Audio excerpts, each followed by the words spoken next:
अरे जैसे ही पूजन किया, वंदन अभिनंदन किया, सूत जी महाराज फूल करके गदगद हो गए, बड़े प्रसन्न हो गए, मगन हो गए। ओहो, आप सभी हमारा अभिवादन करते हो, अभिनंदन करते हो, सत्कार करते हो, सभी को आशीर्वाद है, सभी प्रसन्न रहो। लेकिन ये बताओ, आज इतनी भारी मात्रा में आप लोग एकत्र हो नैमिषारण्य में, 88,000 महात्मा एक साथ बैठे हुए हैं, जरा बताओ। तो महात्मा कहते हैं, हे प्रभु, अज्ञान ध्वांत विध्वंस कोटि सूर्य समप्रभा सूताख्यायि कथा सारम मम कर्ण रसायनम। अब ध्यान से सुनना। महात्माओं ने कहा, हे सूत जी महाराज, जल्दी से मुझको कोई ऐसा उपाय बताइए जिससे आगे आने वाले समय पर जीवों का कष्ट दूर हो जाए, क्योंकि मेरे पास में टाइम नहीं है। ये ऋषि कह रहे हैं, आई हैव नो टाइम, हमारे पास में समय नहीं है। ये ऋषि इसलिए कह रहे हैं, ऋषि के पास तो बहुत समय था, सतयुग था उस समय, लेकिन ऋषि महात्मा गण 88,000 महात्मा आज के समय को देखते हुए कह रहे हैं, वो कह रहे हैं जो कलयुग होगा ना, कलयुग के पास में, मनुष्य के पास में भगवान की सेवा करने का टाइम नहीं होगा, उसे भगवान की कथा सुनने का, भगवान की अर्चना पूजा वंदना करने का दादाजी टाइम नहीं होगा। हाँ, तो फिर उसके पास टाइम का होगा, हम बताएं उसके पास टाइम उसके पास होगा वो जब कभी संडे अंडे की छुट्टी होगी ना, या ऐसे भी बैठा होगा घर में और 4 यार मित्र उसके साथ बैठे हैं, आओ जरा थोड़ा सा ताश वाश के पत्ते निकालो, गड्डी निकालो और बढ़िया थोड़ा सा हो जाए। उसको इसमें दिलचस्पी ज्यादा होगी। और 4 यार बैठ जाते हैं, तो अगर 4 घंटे यहाँ भागवत कथा में सुनने के लिए हमें ना, तो 4 घंटे में 25 बार घड़ी को देखते हैं दादाजी, कब आरती होगी, कब प्रसाद बटेगा, कब यहाँ से हम निकले। और वही व्यक्ति अपने घर के दरवाजे पर चारपाई में बैठे बैठे जब ताश के पत्ते खेलते हैं ना, तो साहब 10 घंटे कब बीत जाते हैं उन्हें पता नहीं चलता है। मगन हो गए बढ़िया ताश के पत्ते खेलने में, जुआ खेलने में। आहा, उनके लिए टाइम का कोई ज्ञात नहीं। इसलिए सौनक ऋषि कहने, सूत जी महाराज जी, ऐसा कोई उपाय बताना जिससे जीव का कल्याण जल्दी हो सके, ऐसा उपाय बताना। व्यक्ति के पास में समय नहीं होगा, खासकर भगवान के लिए। वो मूवी देखने के लिए जाएगा थिएटर में, फिल्म देखने के लिए 5 घंटे बिता देगा, 6 घंटे मूवी बैठकर देखेगा, उसके पास समय निकलेगा। छुट्टी होगी तो पिकनिक मनाने जाएगा, वहां पर जाकर के घूम आएगा, पिकनिक मना लेगा। लेकिन भगवान के चरणों में आकर बैठकर कथा सुनने का नाम जल्दी जल्दी व्यक्ति नहीं लेगा। क्यों? ये कलयुग की प्रधानता होगी। कलयुग आ गया है ना, काल व्याल मुख ग्रास त्रास निर्णास हेतवे। ये जो कलयुग है, ये कलयुग क्या है? कलयुग ने अधर्म को अपना मित्र बना लिया है। किसको मित्र बनाया? अधर्म को। और अधर्म को जब कलयुग मित्र बना लेता है, तो अधर्म के साथ मिल करके वो कलयुग उस व्यक्ति के शरीर पर, मस्तिष्क में विराजमान हो जाता है। और फिर व्यक्ति जीवन में धर्म करता है कम और अधर्म के मार्ग पर ज्यादा चलता है। हाँ, फिर उसकी बुद्धि विकृत हो जाती है। काल व्याल मुख ग्रास त्रास निर्णास हेतवे। उसे ये पता नहीं होता है कि हम सब बैठे हैं तो अजगर के मुख में बैठे हुए। काल माने क्या होता है? काल माने अजगर, काल माने सर्प। हाँ, उस काल रूपी सर्प के मानो आप उदाहरण के रूप में समझिए, हमारे संसार में एक बहुत बड़ा अजगर है और वो अजगर का मुख खुला हुआ है और उसी मुख के भीतर हम सभी बैठे हुए हैं। और जब अजगर का मुख बंद करता है ना, तो हमारा काम तमाम हो जाता है, राम नाम सत्य हो जाता है। तो सुनो सूत जी, ऐसा कोई उपाय बताना जल्दी से, टाइम नहीं है लोगों के पास में। वो उपाय ऐसा बताना जिससे उनका कल्याण हो सके। क्यों प्रभु? और विशेषकर उपाय ये बताओ कि कृष्ण प्राप्ति करम सस्वत साधनम तद्वदाधुना। उपाय ऐसा बताओ कि मुझे हमारे कृष्ण की प्राप्ति हो जाए, हमारे गोविंद की मुझको प्राप्ति हो जाए, ऐसा उपाय बताओ।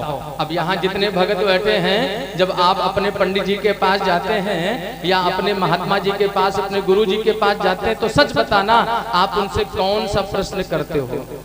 क्यों मैया? जब पंडित जी के पास जाते हो तो एक व्यर्थ प्रश्न किया जाता है, महाराज घर की दशा बहुत खराब है, महाराज हमारी गृह दशाएं कैसी हैं जरा देख लो ना। अब बूढ़ी मैया तो जितनी जाती अपने विद्वानों के पास में, गुरुजी के पास में, बाबा गुरुजी हमारे घर में बहू तो आ गई, पोता ना है रो, एक पोता है जाए छोटो सो। शादी के 4 साल है गए हमारे बेटे के, एक पोता ना है रो। जो भी भक्त जाता है अपने गुरु जी के पास, पंडित जी के पास, विद्वानों के पास, तो अपनी अपनी कोई न कोई कामना लेकर के ही जाता है कि हमारी ये कामना, अपने अपने ये प्रश्न लेकर जाते हैं। कोई जाता है हमारी नौकरी नहीं लग रही, कोई कह रहा हमारे व्यापार में घाटा हो रहा है, कोई अपनी अपनी फरियाद, अपनी अपनी जिज्ञासाएं लेकर के। लेकिन एक बात जरा समझो, ये सारे जितने प्रश्न हैं, ये सारे प्रश्न बेकार के व्यर्थ प्रश्न हैं। ये प्रश्न ठीक नहीं है, सुन लीजिए। ये प्रश्न ये सिर्फ स्वार्थ पूरक प्रश्न है। आप बस अपने स्वार्थ की कामना के लिए तो अपने गुरु जी के पास जाए, उनको चरणों में दक्षिणा चढ़ाई, अभिवादन किया और पूछने लग गए। कभी आप अपने गुरु जी के पास जाएं, महात्मा जी के पास जाएं, पंडित जी के पास जाएं, तो ये प्रश्न करें कि मुझे कोई ऐसा उपाय बताओ, कोई ऐसा साधन बताओ, कोई ऐसा सरल उपाय बताओ, ऐसा मार्ग बताओ जिस उपाय को करने से मुझे हमारे मेरे गोविंद की प्राप्ति हमको हो जाए, मेरा कन्हैया मुझको मिल जाए, ऐसा मुझे उपाय बताओ, ऐसा मुझे कोई सरल मार्ग बताओ जो मुझे मेरा कृष्ण मुझे मिल जाए। अगर मेरा भगवान मेरा कृष्ण मुझको मिल जाएगा तो मुझको सब कुछ मिल जाएगा। हाँ, अगर मेरा कृष्ण मेरा कन्हैया मुझे प्राप्त हो जाएगा तो मुझे, भाई जब मेरा भगवान ही, एक बात बताओ, मंदिर जाकर के आप लोग गलती करते हो कि भगवान से जो मांगते हो ना, तो भगवान से ही तो नहीं मांगना चाहिए। यही तो करते हो, हे प्रभु मुझे रोटी दे दो, कपड़ा दे दो, मकान दे दो। पंडित जी मुझे रोटी कपड़ा मकान दे दो, मुझे ये दे दो, मुझे ये व्यवस्थाएं दे दो, मुझे सारी। अरे भगवान से क्यों मांगो भैया? दादाजी भाई जगन्नाथ जी के दरबार में जाकर के आप सीधे डायरेक्ट जगन्नाथ भगवान को मांगो ना, हे प्रभु मेरा जो बेटा है ना वो मुझसे प्रेम नहीं करता है, वो स्वार्थवश प्रेम करता है। मेरी पत्नी मुझसे प्रेम तो करती है लेकिन स्वार्थ ज्यादा है, मेरे पति का मुझसे स्वार्थ है, मेरी संतानों का, मेरे परिवार का स्वार्थ जुड़ा हुआ है। अगर हम कमाएं दमाएंगे नहीं तो कल से खाना पीना बंद। बोलो स्वार्थ है कि नहीं? तो जहां स्वार्थ वाला प्रेम हो तो भगवान से जाकर कहो, हे प्रभु तुम ही मेरे हो जाओ ना। और जब भगवान से तुम भगवान को ही मांग लोगे, डायरेक्ट भगवान से कभी मत मांगो और डायरेक्ट भगवान को मांग लोगे तो भगवान कहेंगे कितना प्यारा मेरा भक्त है, ये देखो मुझे मांगता है, मुझे अपना यार दोस्त मित्र बनाना चाहता है, मुझे अपना सगा संबंधी, मुझे अपना सखा, मुझे अपना भगवान, मुझे अपना बेटा बनाना चाहता है। ये भक्त हमारा बड़ा प्यारा है, इसके हो जाओ और इसको सब कुछ प्रदान कर दो। फिर जब आप भगवान से ना मांग करके आप भगवान को मांगते हो तो भगवान आपके हो जाते हैं। फिर आपके जीवन में किसी भी प्रकार की कोई कठिनाइयां जल्दी जल्दी आती नहीं है, किसी कठिनाइयों का प्रवेश नहीं हो पाता है। क्या हो जाओ? भगवान तुम मेरे हो जाओ, ये भगवान से मांगना चाहिए। और प्रभु मुझे कोई ऐसा बताओ जिससे मुझे मुझे मेरा गोविंद मिल जाए। अरे सूत जी महाराज इतने प्रसन्न हो गए। सूत जी ने कहा, हे ऋषियों तुम्हारे हृदय में भगवान के प्रति भक्ति प्रेम देख करके मैं तुम्हें एक बहुत सुंदर सी कथा सुनाऊंगा, जिस कथा का नाम होगा श्रीमद् भागवत रूपी ज्ञान यज्ञ। महात्माओं ने भी देर नहीं करी और संतों ने भी देर नहीं करी, सूत जी महाराज ने भी देर नहीं की। प्रश्न पूछा गया, तुरंत उत्तर देने लग गए। समय को व्यर्थ नहीं करना चाहिए। हमारे शास्त्रों में कहा गया है, जैसे अन्न का कण, जो अन्न होता है ना, अन्न का कण थाली में बर्बाद नहीं जाना चाहिए, ऐसे ही संतों का क्षण भी व्यर्थ नहीं जाना चाहिए। जब भी आप संतों के पास जाओ तो अपने ऐसे ही प्रश्न करो, अपने कल्याण के लिए नहीं बल्कि भगवान को प्राप्त करने की बात पूछो। सूत जी महाराज प्रसन्न हुए। सूत जी महाराज कहते हैं, तुम्हारे हृदय में जो भगवान का अति प्रेम है, उस प्रेम को देख करके सुनो, मैं तुम्हें एक बहुत सुंदर सी कथा सुनाऊंगा, लेकिन ये कथा हर प्राणी को सुलभ नहीं है। क्यों दादाजी? आपके बेटा ग्राम में केवल जितने भक्त बैठे हैं, ये 150 भक्त, केवल इतने ही तो भक्त नहीं होंगे। हाँ, इस बेटा ग्राम में तो हमें कोई कल बता रहा था, महाराज जी ये बहुत बड़ा गांव है और 3,500-4 हजार की वोटिंग है इस गांव में। ऐसा है? क्यों भैया? 3,500-4 हजार की वोटिंग है इस गांव में। तो 3,500-4 हजार की वोटिंग तो है, लेकिन भगवान के दरबार में तो हमें भक्तों का दर्शन नहीं हो पा रहा। तो फिर तो हर व्यक्ति को भैया सुनो, इरादे सैकड़ों बनते हैं, बनकर टूट जाते हैं, लेकिन कथा सुनने वही आते हैं जिन्हें मेरे जगन्नाथ बुलाते हैं। ताली बजाओ ना एक बार। वही दरबार में भगवान की कथा सुनने आएंगे, भगवान का दर्शन करने आएंगे जिनको भगवान बुलाएगा। नहीं तो भैया वो फिर यह माया सब जीव न जावा, वो माया में जो लिप्त हैं। हमारे गुरुदेव भगवान कहा करते हैं कि माया के जंजाल में फंसा चूतिया चित्त,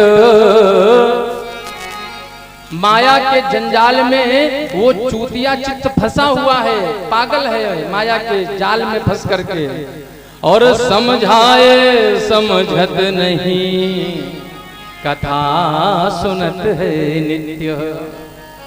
हाँ, समझाने से उसके समझ में नहीं आता है, इसीलिए ऐसे पंडाल सजाए जाते हैं, ऐसी कथाओं का दर्शन कराया जाता है कि भक्त आवें, आकर के भगवान के चरणों में विराजमान हो, भगवान की कथा का रसपान आकर के श्रवण करें ताकि उनका कल्याण हो सके। आज 88,000 महात्मा विराजमान है। सूत जी कहते हैं प्रत्येक भक्त को ये कथा सुलभ नहीं है। जैसे जब राजा परीक्षित जी को श्राप मिला था, राजा परीक्षित जी को श्राप मिला था ना, परीक्षिते कथा वक्तुम सभायाम संस्थितेषु के सुधा कुंभम गृहीत्वैव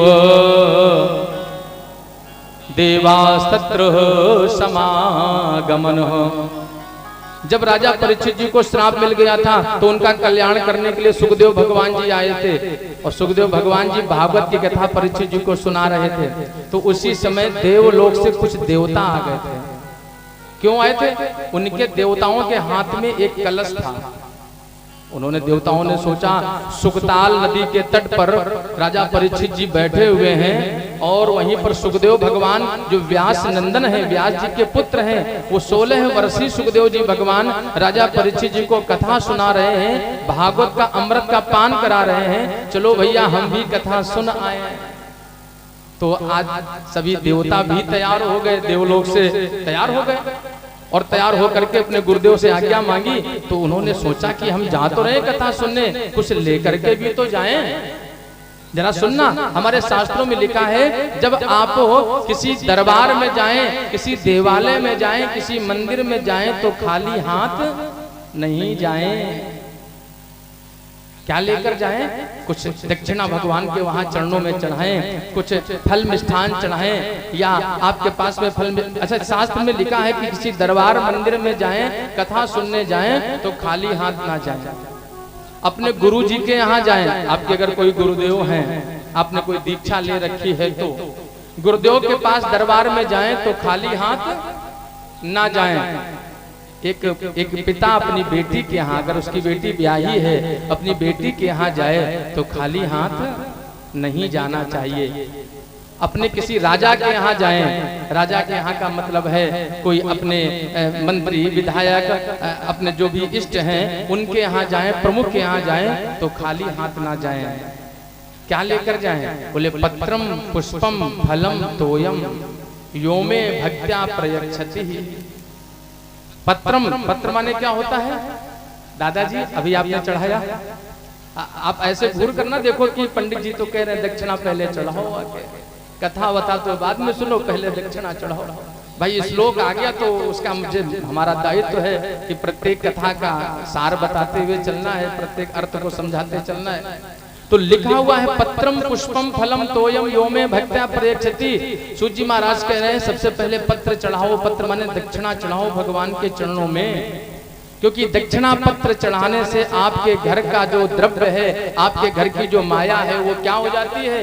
पत्र चढ़ाने से पवित्र हो जाती है, शुद्ध हो जाती है। अच्छा चलो, आपके पास में दक्षिणा नहीं है, आप दक्षिणा नहीं चढ़ाना चाहते हो, नहीं मन है चढ़ाने का, काहे को चढ़ाएं हम दक्षिणा, पंडित जी ले जाएंगे। ठीक है, तो बोले पुष्पम, आपके पास में कुछ फल मिष्ठान वगैरह होगा, आप रास्ते से आ रहे हैं तो कुछ भगवान को भोग लगाने के लिए फल चढ़ाएं, मिष्ठान चढ़ाएं, भगवान को भोग लगाएं। अगर वो भी आप नहीं चढ़ाना चाहते हो या नहीं चढ़ा पा रहे हो, कदाचित मन नहीं है, भाव नहीं है, तो भैया अपनी बगिया से 4 पुष्प तोड़ लाओ और ठाकुर जी के चरणों में वो 4 पुष्प अर्पण करो। हाँ, यानी पत्रम पुष्पम, पुष्प अर्पण करो भगवान के चरणों में। और फलम, अगर फल मिष्ठान चढ़ाना चाहते हो तो वो चढ़ाओ, भोग लगाओ। और वो भी नहीं अर्पण करना चाहते हो साहब, तो बोले तोयम। तोयम माने क्या? अपनी श्रद्धा चढ़ा दो भगवान के चरणों में। अर्थात भगवान के सामने कथा श्रवण करते हुए, कथा श्रवण करते करते अपने नेत्रों से 2 अश्रु भी गिरा दोगे तो भगवान सोचेंगे कि नहीं, ये मेरा भक्त बड़े भाव से कथा सुन रहा है, आओ इसको, इसकी मन की सारी मुरादों को पूर्ण कर दिया जाए, उसकी कामना को पूर्ण कर दिया जाए। हाँ? अच्छा, केवल पत्रम पुष्पम फलम तोयम का तात्पर्य जो भागवत के अंतर्गत लिखा है श्लोक में वो तो ये है कि पत्र माने दक्षिणा, पुष्प माने पुष्प, फल माने भोग। हाँ, तो ये सारी व्यवस्था लिखी है। लेकिन जरा सुनना, हम कभी कभी इसका और भी कुछ बोलते हैं। बोले पत्रम, आपके पास में पत्र की व्यवस्था नहीं है, पत्र माने धन नहीं है, तो बोले संसार में जो सबसे बड़ा पत्र है आप वो भगवान को चढ़ाइए। सबसे बड़ा पत्र क्या है जरा बताओ भैया? पत्र, अरे आप लोग विद्वान हैं इस ग्राम के, जगन्नाथ धाम के दरबार के। आप लोग जब भगवान जी की पूजा करते हैं, शालिग्राम जी की, तो क्या कहते हैं भैया? जरा तुलसी पत्र तोड़ लाओ। क्या कहते हैं? तुलसी पत्र तोड़ कर ले आओ, चढ़ा दूं भगवान को। तो संसार का सबसे बड़ा पत्र ये रुपया पैसा धन रोकड़ा नहीं है, भगवान के चरणों में चढ़ाने वाला सबसे बड़ा पत्र उसे तुलसी पत्र कहते हैं। वो तुलसी पत्र आप ठाकुर जी के चरणों में अर्पण कर दो। तुलसी पत्र पवित्राणि हरि प्रीति कराणि चा, भक्त्या समर्पये तुभ्यम मोक्ष ज्ञान प्रदो भवो। जो भगवान के चरणों में तुलसी पत्र चढ़ाता है, भगवान उसको ज्ञान की तो प्राप्ति कराते ही कराते हैं और साथ में उसको मोक्ष भी मिलता है, मोक्ष प्रदो भवो। पत्रम पुष्पम, आप पुष्प नहीं लाना चाहते हैं, आप पुष्प नहीं चढ़ाना चाहते हैं, कहीं डलिया में आपको पुष्प नहीं मिले, कहीं माली पुष्प नहीं बेच रहा है या आपके बगीचे में पुष्प नहीं लगे हैं, तो कोई बात नहीं, आपके पास में स्वयं पुष्प है। हाँ, आपके पास में पुष्प है। जानते हो पुष्प कौन सा है? आपका मन रूपी पुष्प। आपका जो मन है ना, आपके जो भाव है ना, ये मन रूपी भाव रूपी पुष्प, अर्थात अपना मन गोविंद भगवान के चरणों में चढ़ा दीजिए, समझो वो पुष्प अर्पण हो गया। और साथ में क्या चढ़ाएं? पत्रम पुष्पम फलम, तो आप फल के रूप में, अब हमारे अखिलेश भैया बोले हमारे तो महाराज जी केले वाले नाम से प्रसिद्ध हैं, यहाँ पे केले के बगीचे हैं हमारे, तो ठीक है, आप अगर मान लो केला नहीं लाना चाहते, भगवान के चरणों में चढ़ाना चाहते हैं, कोई फल अर्पण नहीं करना चाहते हैं, कोई मिष्ठान नहीं चढ़ाना चाहते, तो आपके पास फल है। वो फल क्या है? वो आपके पास में हृदय रूपी फल है, जिसमें स्वयं भगवान बैठे हैं। वो हृदय रूपी फल अर्थात अपना हृदय, अपना सच्चा भाव भगवान के चरणों में अर्पण कर दें, भगवान उसे स्वीकार करेंगे। पत्रम पुष्पम फलम तोयम। तोयम माने क्या होता है? तोयम माने होता है, ये जल का पर्यायवाची है, नीर, अंबुज, हाँ, और जल और तोय, ये जल का पर्यायवाची शब्द है। जल क्या चढ़ाएं? जल अर्थात भगवान की कथा सुनते सुनते, जब आप कथा सुनते सुनते भाव विभोर हो जाएंगे और इतने भावुक हो जाएं कि आपके नेत्रों से भगवान की कथा का रसपान करते करते अश्रु निकल आवे, आंसुओं की बौछार हो जाए। भगवान के चरणों में जब आप अपने 2 बूंद आंसू गिरा देंगे तो भगवान कहेंगे ये मेरा सबसे प्यारा भक्त है, मैं इसे स्वीकार करता हूँ और अपनी कृपा का इसे पात्र बनाता हूँ। भगवान आपको सब कुछ प्रदान कर देंगे। तो सबसे बड़ा पत्र पुष्प फल तोय ये है जो हमें भगवान के चरणों में चढ़ाना चाहिए।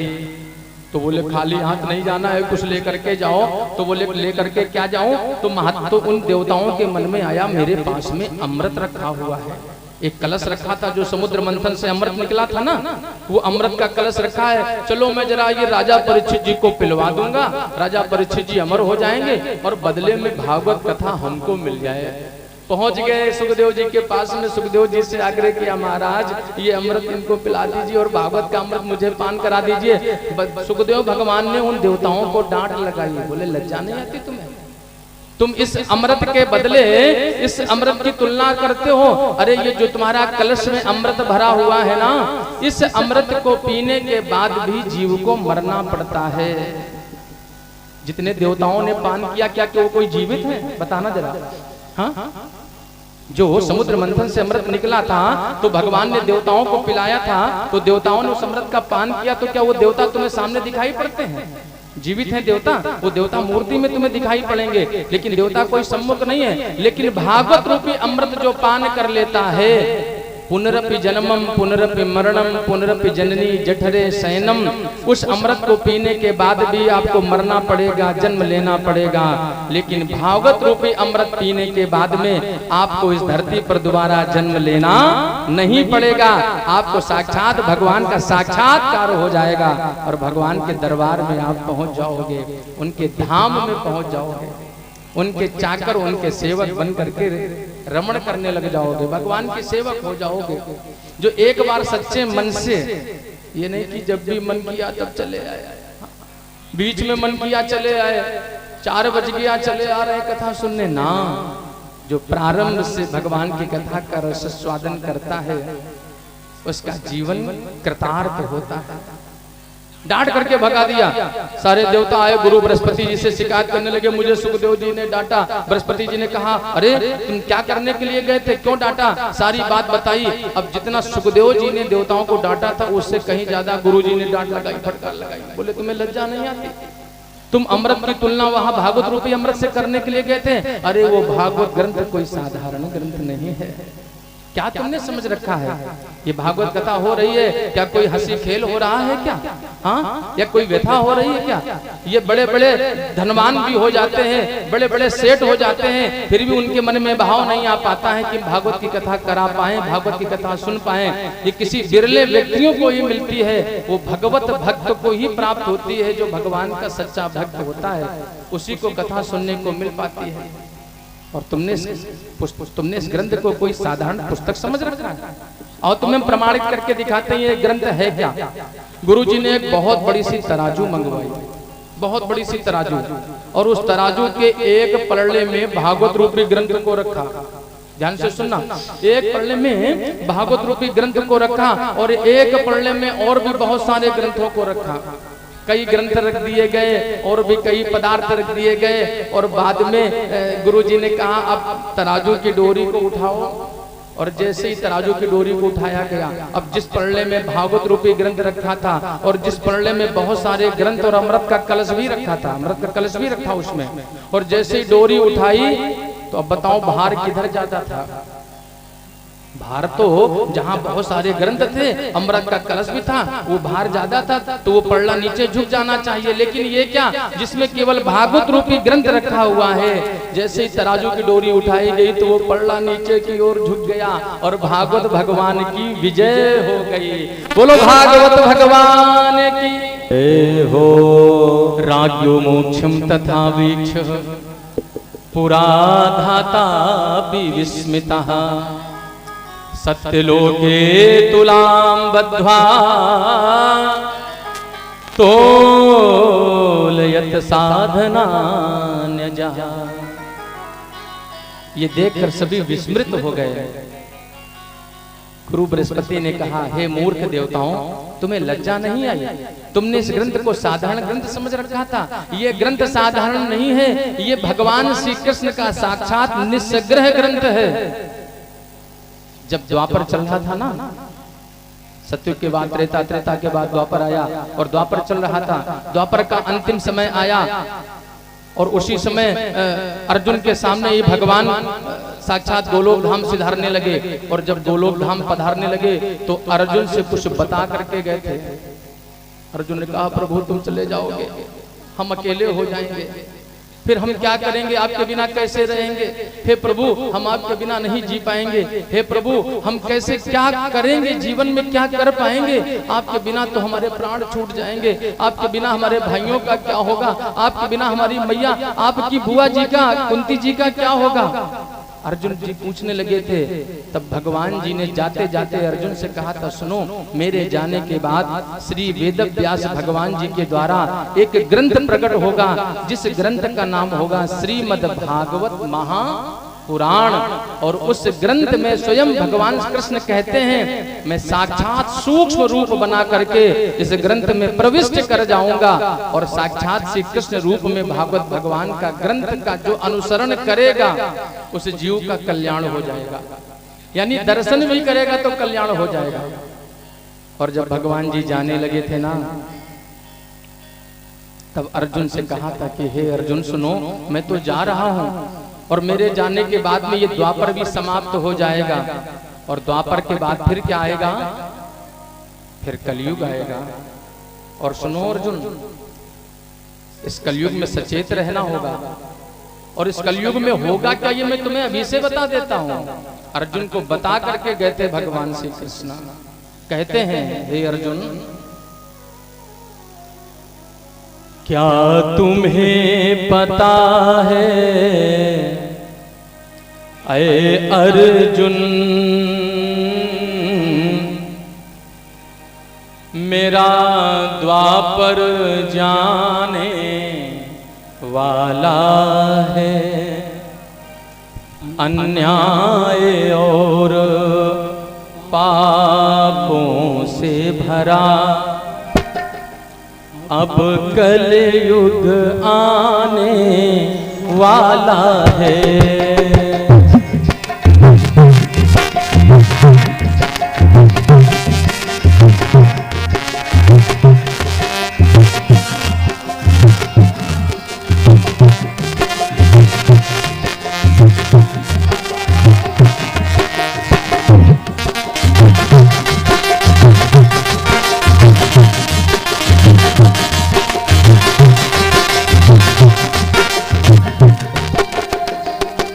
क्या तुम्हें पता है अये अर्जुन हो, क्या तुम्हें पता है अये अर्जुन, मेरा द्वापर जाने वाला है।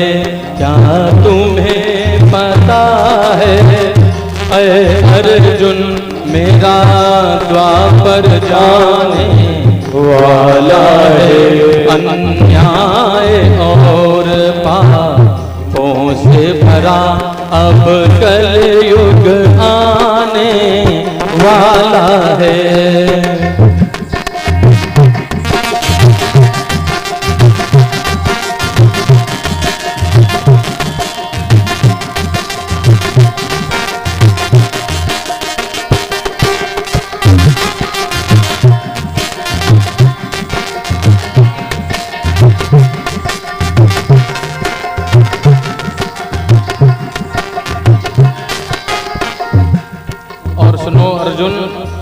जब कलयुग आएगा ना, तो कलयुग में होगा क्या, भगवान ने पहले ही अर्जुन को ये बताया।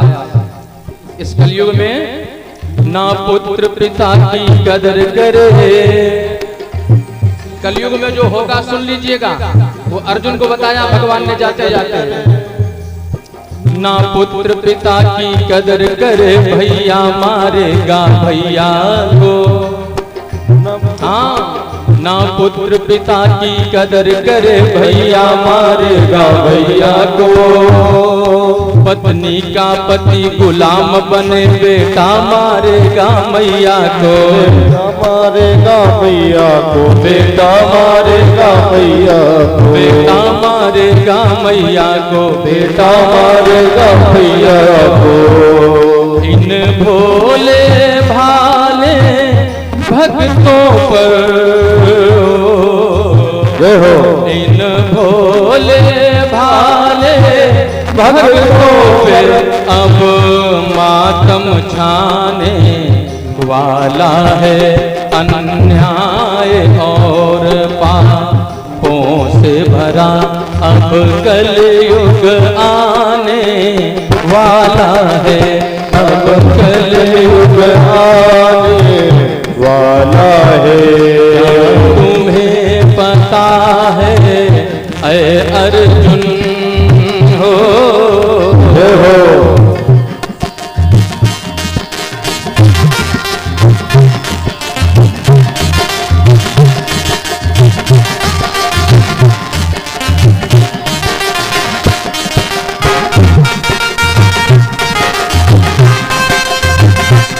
जय हो।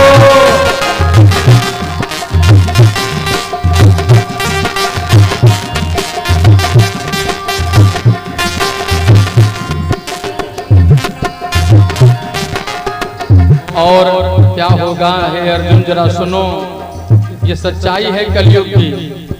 ज्ञानी की कोई कदर नहीं।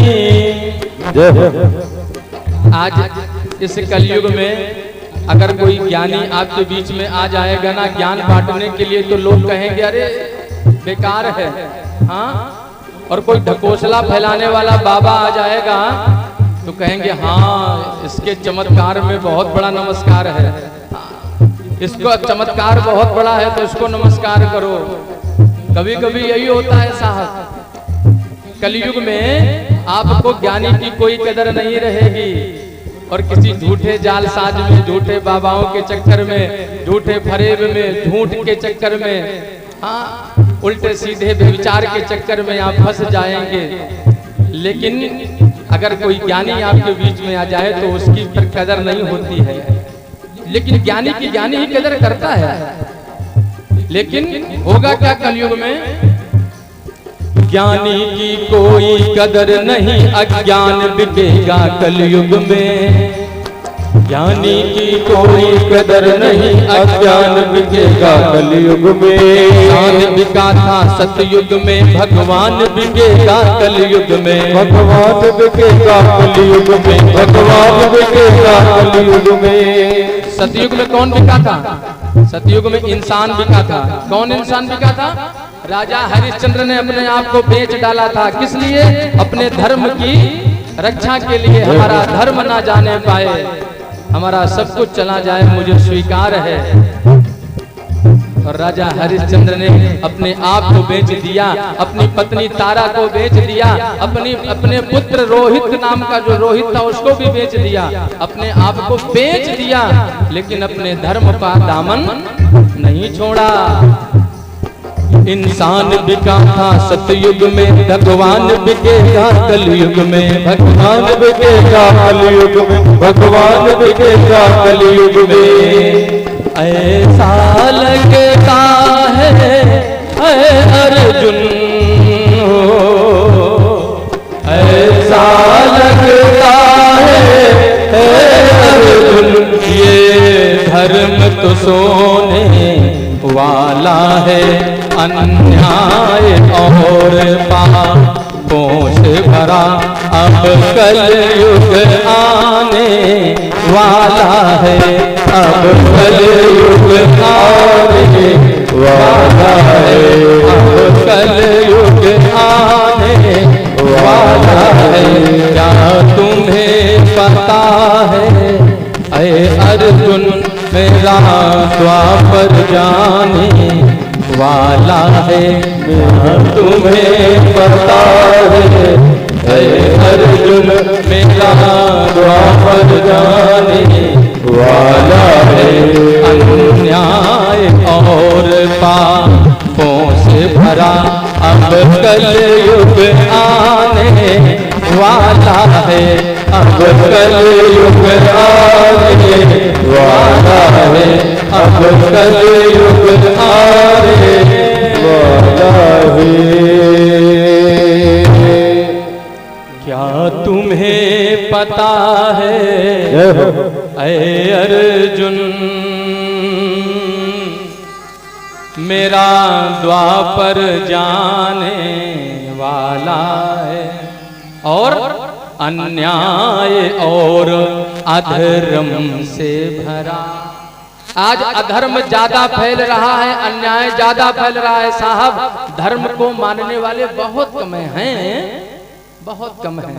हाँ, धर्म का पालन करने वाले भक्त ऐसा नहीं कि नहीं हैं, लेकिन उन्हें जब बताया जाता है, उन्हें जब समझाया जाता है कि जीवन में संसार में अगर कुछ है तो अपने धर्म को संचित करके चलो, वरना सत असत संसार से अच्छे बुरे सब जाएंगे।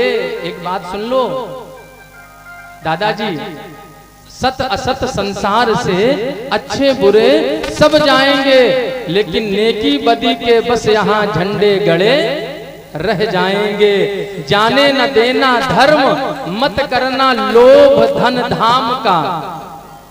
धर्म ही जाता रहा तो धन रहा किस काम का। आपका अगर धर्म ही चला गया तो आप लाख चाहे कितने भी लखपति हो, करोड़पति हो, अरबपति हो, कितने भी धनवान हो, कितने भी सेठ साहूकार हो, अगर आपके पास में आपका अपना धर्म नहीं है, आप सनातन धर्मी नहीं है, तो फिर आप मनुष्य नहीं है, आप मानव कहलाने के लायक नहीं है। हाँ, धर्म ही जाता रहा तो धन रहा किस काम का। था भरा सोना सरासर लंक की दीवार में, लेकिन एक रत्ती न ले जा सका वो रावण भी मरती बार में। हम सबके पास कितना धन होगा, कितना रुपया पैसा होगा, जोड़ कर रखा होगा थोड़ा बहुत आप लोगों ने। सोना चांदी कितना है दादाजी? क्यों मैया बताओ, आप यहाँ कुछ मत छुपाओ, भगवान के चरणों में बैठो, बता दिया करो कुछ 2-4-5 किलो सोना होना है कि नहीं? मैया मुस्कुरा रही है तो 20-25 किलो होगा। हाँ, जो मुस्कुराया समझो, जो हंसा वो फंसा। हाँ, पक्का होगा भाई।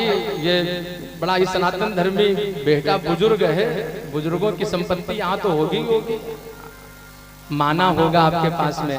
चिंता न करो, हम वो इनकम टैक्स वाले नहीं, हम छोटे से आचार्य जी व्यास जी हैं, कथा सुनाने आए, ऐसा कुछ नहीं, सूचना नहीं कहीं पहुंचेगी। लेकिन जरा सुनना, था भरा सोना आपके पास में होगा, 1 किलो 2 किलो 5 किलो 10 किलो जितना भी होगा ना, बताओ कोई बात नहीं, लेकिन हम जान लेंगे।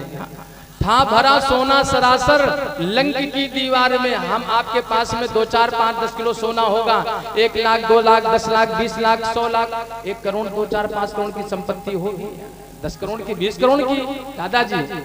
लेकिन था भरा सोना सरासर लंक की दीवार में।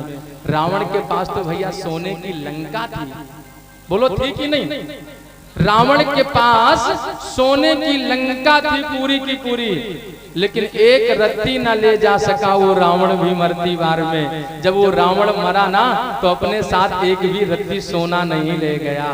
ताली बजाओ ना एक बार। हाँ, शर्म मरम तो नहीं आवे ताली बजाने में। जब रावण मर करके गया ना तो अपने साथ एक भी रत्ती, अच्छा बोलो सोना लेके गया क्या अपने पास? कुछ लेके गया क्या कि मैंने यहाँ पर अपनी सोने, वो भी सोने की लंका थी, किसने दी, किसने की थी, किसने दी थी पता है आपको? किसने दी थी? इतना भी नहीं पता। अरे साहब, यही ज्ञान प्राप्त करने के लिए अपने बेटा वालों को ले आओ। अब कर्म फूटे ही होंगे तो ही ना आवेंगे भगवान के दरबार में। हाँ, अरे ये ज्ञान, इतना भी ज्ञान ये भी बताई, फिर यहाँ कोई पंडित जी नहीं कभी आए कथा सुनाने? क्या ये तो शास्त्रों की बातें हैं, ये तो कथाओं के अंतर्गत आती। जो रावण के पास सोने की लंका थी वो भगवान शंकर जी ने दी थी। सो आप एक अपने छोटे से महल में रहते हो, आप अपने छोटे से महल में सुख से शांति से नहीं रह सकते हो। क्यों? क्योंकि रावण सोने की लंका में रहता था। रावण भी अपने महल में कभी सुख शांति से नहीं रहा।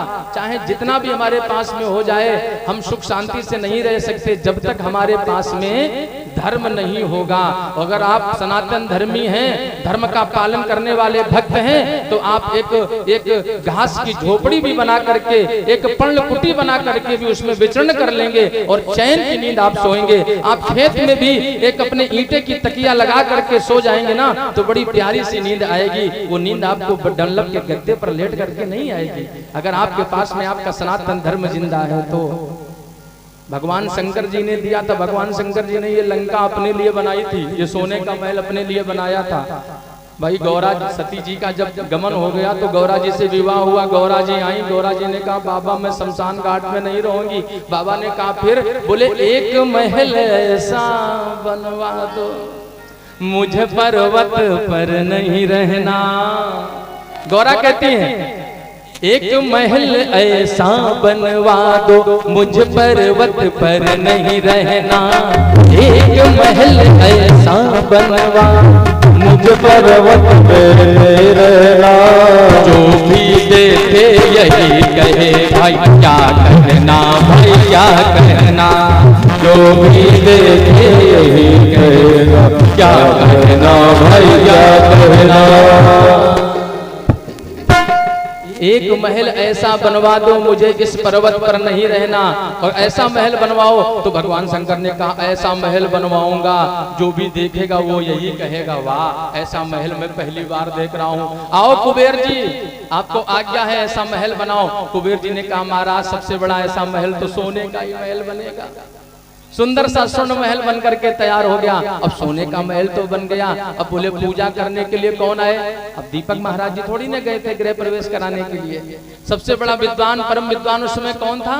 रावण, और साथ में उनके पिताजी, दादा क्या नाम था? विश्रवा।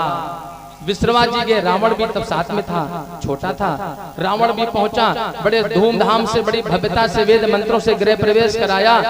अब भगवान शंकर जी ने कहा दक्षिणा रावण भैया, पुजारी जी, रावण के मुख से निकला बाबा अब मैं दक्षिणा आप जो मुझे दोगे मैं उससे संतुष्ट नहीं होऊंगा।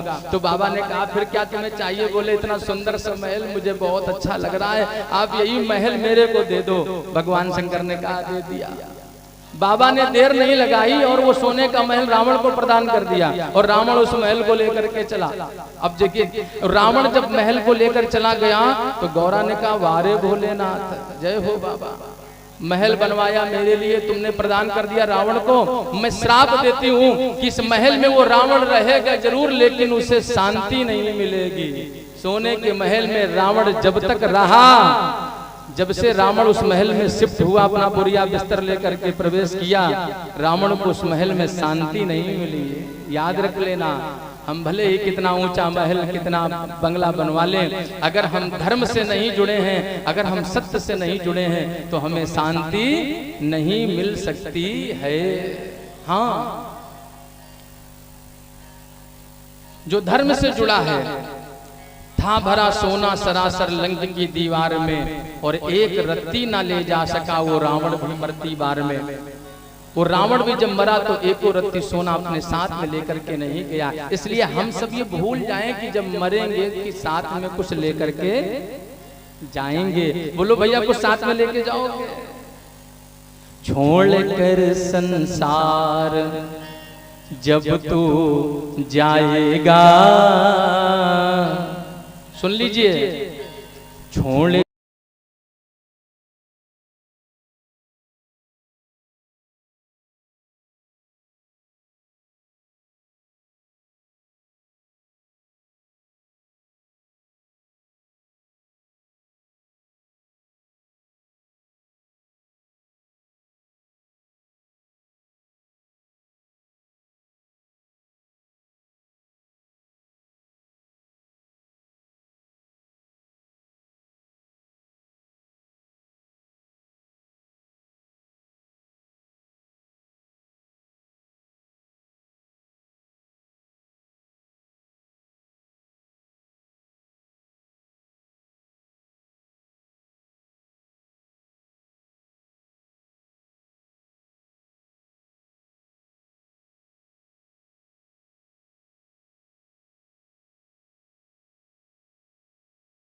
में छोड़ कर संसार जब तू जाएगा,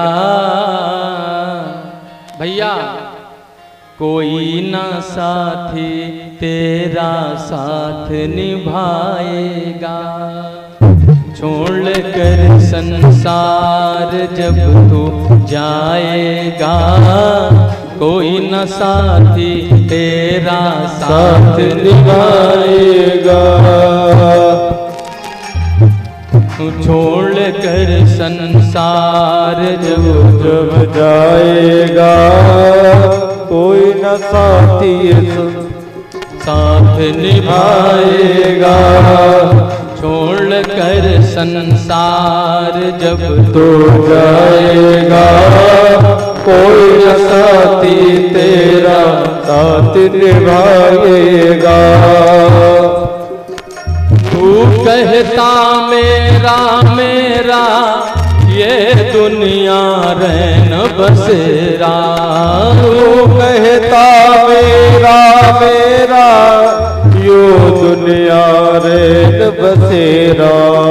तू कहता मेरा मेरा ये दुनिया रैन बसेरा। तू करता मेरा मेरा ये दुनिया रे बसेरा। यहाँ कोई न रहने पाता ये चंद्र दिनों का डेरा। यहाँ कोई न रहने पाता ये चंद्र दिनों का डेरा। अंश उड़ जाएगा कोई न साथी तेरा साथ निभाएगा। छोड़कर संसार जब तो जाएगा कोई न साथी तेरा साथ निभाएगा। याद रखना, जीवन में हम कहते हैं ये पत्नी मेरी, ये पति मेरा, ये मकान, ये दुकान, ये घर बार, ये चीज सामान, ये सब मेरा मेरा कहते हैं ना। अच्छा बताओ सच में भैया क्या ये वस्तु हमारी है? हाँ, आप लोग को बताने की, आप लोग सब जानते हैं हम लोग खाली हाथ आए थे मुट्ठी बांधे हुए। हाँ, खाली हाथ ही तो आए थे और खाली ही हाथ तो जाना है, लेकिन फिर भी अभिमान बहुत करते हैं। इसी अभिमान को तो दूर करना, ये मेरा मेरी करना छोड़ दीजिए, वरना जब मर करके जाओगे ना तो उस लोक में, ना तो इस लोक में तुमको कोई चाह मिली और ना ही उस लोक में तुम्हें स्थान मिलेगा। इसलिए मेरा मेरी करना छोड़ दें। जानते हो, एक बात मुझे याद आई। एक श्रीमान जी थे, स्टेशन पर बैठे थे, दिल्ली से बॉम्बे की यात्रा कर रहे थे। तब तक दूसरा एक यात्री आ गया, उसके साथ में एक बहुत बड़ा बक्सा था, घसीटते घसीटते आ रहा था। श्रीमान जी एक कुर्सी पर बैठे थे, भैया आप मेरा बक्सा देख लो, मैं जरा टिकट लेकर के आ जाऊं, मुझको भी बॉम्बे जाना है। कितनी देर में आएगी ट्रेन? बस 1 घंटे में आएगी। अच्छा मैं टिकट लेकर आ जाऊं, आप मेरा बक्सा देखे रहोगे? हाँ हाँ क्यों नहीं देखे रहूंगा। श्रीमान जी टिकट लेने गए तो टिकट लेने गए तो गायब हो गए, वापस ही नहीं आए। आधा घंटा हो गया, 20 मिनट, 30 मिनट, 45 मिनट, 1 घंटा होने वाला। श्रीमान जी बैठे थे, जिनका बक्सा ताक रहे थे, उन्होंने कहा वो तो आया ही नहीं, बक्सा उसका रखा है, सामान रखा है, इतना बड़ा संदूक, अगर वो नहीं आया तो इस बक्से को यहीं छोड़ दें क्या? नहीं नहीं, हमें लगता अगर वो नहीं आएगा तो इस संदूक को हम ही उठा लेंगे, अब ये हमारा हो जाएगा, क्योंकि हमें लगता है कि वो भूल गया है, हमें लगता वो भूल गया है। वो टिकट लेने गया तो लगता कहीं और चला गया, उसे ध्यान नहीं रहा। तो क्या करूं, ये अब वस्तु हमारी हो जाएगी। और ऐसा मान करके 1 घंटे बाद ट्रेन आ गई, उसने इधर देखा उधर देखा, संदूक को खींचा और ट्रेन के डिब्बे में चढ़ गया। यानी पराई वस्तु को उसने अपना बनाया। क्या बोला? ये मेरी है, ये मेरा संदूक है। बैठ गया जाकर के ट्रेन में, ट्रेन आगे बढ़ी और जैसे ही आगे बढ़ी तो आगे चलने पर ट्रेन के डिब्बे में टीटी था। टीटी होता है ना टिकट चेकर, टिकट चेक करते करते आ रहा था, भैया टिकट दिखाओ टिकट दिखाओ। तो श्रीमान जी से भी पूछा टिकट लाओ, तो श्रीमान जी ने टिकट दे दिया।